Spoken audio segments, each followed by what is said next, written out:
Ova izložba Branka Crvenjaka nosi naziv Sjećanje na jedno ljeto s Dunavske plaže.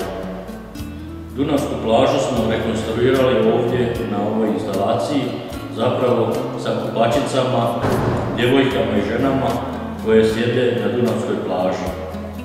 Ideja je bila da rekonstruiramo zapravo osjećaj i doživljaj Dunava i Vukovara, jer autor Branko Crvenjak zapravo je cijeli svoj život posvetio Vukovaru, slikama, skulpturama, životu na obali Dunava. Ova izložba ima još jedan značaj jer ona zapravo zaključuje 10 memorijala posvećenih Stjepanu Petroviću, kolegi, prijatelju i kustosu zbirke Bauer u vrijeme Domovinskog rata. Tih 10 izložbi zapravo smo posvetili njemu, njegovom životu, radu i sjećajući se na njega, na sve njegove tekstove, izložbe i sve što je uradio.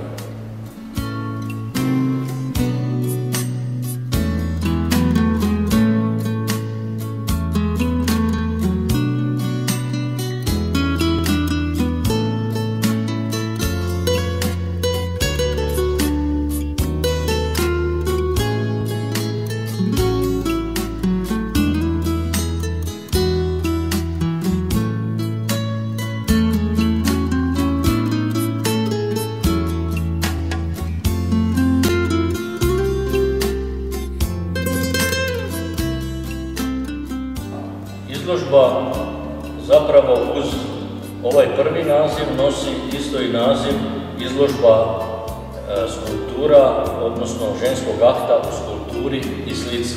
Ovdje je izloženo preko 50 radova koji su vezani za slike ulja na platnu.